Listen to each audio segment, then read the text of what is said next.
Assalamu alaikum, welcome to this new Arabic verb lesson. This is the second lesson in this series. Today we're going to cover the third form of the verbs, which is fa'ala, and I'm going shortly to explain to you fa'ala.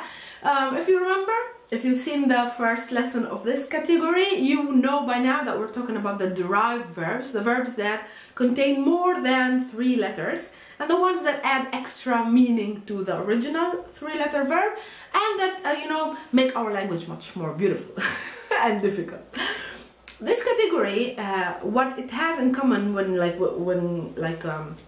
it comes to look, in the look it has in common, it has this particularity, which is we add the alif, the letter alif, after the first letter. So if originally we had fa'ala, here we have fa'ala, fa'ala, and I will give you a lot of examples. So what we do with this category of verbs, the third one, it has this wazn, this rhythm of fa'ala, an alif after the first letter. Fa'ala. What we do is we add this alif as a second letter. Okay? Let me give you examples. The verb qabala. Qabala, it comes from the verb qabila or qabala. Qaf and ba and lam. What we did is we added the a and we made the verb qabala in this third form. Qabala means to meet. Actually, what I wanted to add here, as I told you in the first lesson, each of these forms adds some meaning, extra meaning to the original meaning of the 3-letter verbs. So in this, in the third form, the extra meaning that is added is that it adds mutuality to the verbs. So qabala, of course, I can't meet myself, but it's of course something that I'm doing with somebody else. So it has this mutuality meaning added to the verb to meet, actually. Qabala means to meet. One other example for this is the verb amala, again with this wazn, with this form. Amala, it comes from the verb amila, to work. Amala means to work with somebody or actually treat. So to treat somebody, we say amala. Originally it comes from the verb amila, to work, adding the mutuality, so to work with, and therefore this is how we reach the verb to treat somebody. Amala. Other verbs, interesting verbs in this form, we have the verb samaha, to pardon somebody, to forgive. Samaha. Samaha. We have the verb jamala. Jamala comes from the jamil, beautiful. Jamil is an adjective, it means beautiful. Jamala, it means to compliment somebody, to give him compliments. Jamala, nice word, you know. Jamala comes from jamil, which means beautiful. It's nice, right? It makes sense. Jamala. Talaba. Talaba, it comes from talaba, to ask. Talaba is to ask from somebody. So it's like you owe me money, so ana talabtuka. We use this verb talaba to ask for something that belongs to you from somebody else. Talaba. Talabtu بحقوقي. Now haq means right, so I asked for my rights. Talaba, talabtu.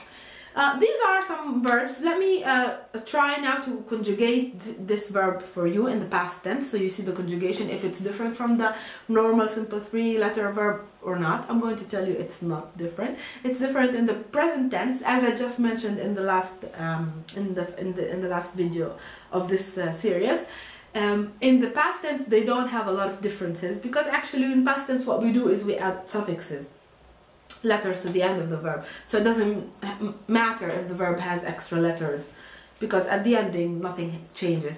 But in the present tense it changes, because sometimes we change, in the present tense we change the prefixes, so it changes actually the whole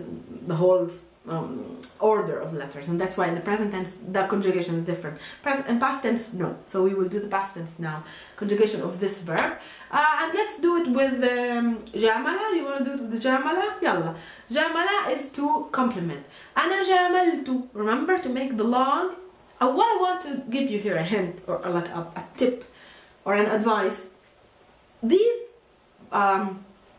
derived verbs or complicated verbs, what they have, like their main, their importance, or their speciality, their particularity, is that they have these letters inserted. Because if not, if we don't add these letters, we go back to the normal simple 3-letter verb. So why I'm telling you this, and I'm giving you the advice to pronounce these letters to the perfection. In the first lesson of this series, I told you double the qabbala, double the be good, because you need to know, or darrasa, you need to know the difference between darrasa to teach and darasa to study. Darrasa and darasa. With this one also, you need to make sure to pronounce all the letters, especially the long letter alif that we add. Long, exaggerate in making it long, because you're using the derived verb of the third category, fa'ala. So don't tell me fa'ala. No, you have to pronounce letters good in Arabic, so you speak fluent. Okay, so people understand. Anyways, let's go back to, we said jamala. So jamaltu, not jamaltu. Jamaltu is like I became a camel or something from jamal. Jamaltu. Believe me, we speak like this in standard Arabic. Jamaltu. Huh? Jamaltu. I complimented somebody. Anta jamalta. Anti jamalti. هو جامل. هي جاملت. نحن, we complimented somebody. جاملنا. جاملنا. Here we have two long alif. جاملنا. جاملنا. أنتم, you complimented. جاملتم. You females. جاملتن. They males. جاملوا. جاملوا. Remember this alif at the ending, we don't pronounce it with them. جاملوا is just a symbol of plural. And hunna, they females, they complimented. جاملنا. Short. جاملنا. Then we still have the dual. You two, you complimented. جاملتما. And they two, they complimented. جاملا. Also here we have two alif. جاملا. Let's make the same thing with the verb قابل, to meet. I met. قابلت. You met. قابلت. You female. قابلتي. He met. قابل. She met. قابلت. We met. قابلنا. قابلنا. You all, you met. Males. قابلتم. You females. قابلتن. They males. قابلوا. They females. قابلنا. And you two. قابلتما. They two. قابلا. Alright? These are some of the interesting verbs of this category. عامل, to treat. قابل, to meet. ساعد is another one. ساعد means to help somebody. ساعد. جامل, to compliment. قاطع, to boycott. قاطع comes from the verb قطع, to cut. قاطع is to boycott something. قاطع. سامح, to forgive. راجع means to go through again. راجع, like to go back on some material, on something. This comes from the verb رجع, to go back, just to go back. راجع is like I went back the material of my exam, to go back something. It's always mutuality. طالب, to ask for something that you own, or you have the right to have. And one other, غازل, which means to flirt, not like to flirt. غازل is like, it's nice. Okay, because I will finish with this. غازل means to say nice words to a girl, usually to a girl.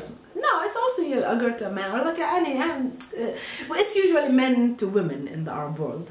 غازل, and it comes from the funny. It's funny because it comes from the word غزال. غزال means the deer, the gazelle in Latin, but it's like the deer. And in Arabic, the deer is very, very much used in love, and in poems, and in the love, language. As the moon, we use also the word moon to say to a girl, you're beautiful like a moon. So we also say you're beautiful like the deer, no? And the deer is غزال. And غازل, the verb, comes from the word deer. غازل is like to say to somebody you're like a deer, you're beautiful like a deer. غازل means to flirt with somebody or to compliment somebody, but too much, no? غازل. Nice, yeah, nice. Alright, so these are some of the verbs, important verbs apart from غازل. Some of the important verbs that you will find in this third form. I'm going to give you some homework here. I want you to do these verbs alone. What I want you to do actually is to conjugate them alone. So you work on the conjugation. While working on the conjugation, these verbs will stick to your head and you will pronounce them better because you're just writing the conjugation. You will pronounce the alif better and you will memorize their meaning better. So if you want to show me your homework, write it here below or on my Facebook page, and I will be looking forward to see your progress after watching these videos and learning these lessons. Alright, I hope you like this category of lessons. I will see you in the following one with me, Maha.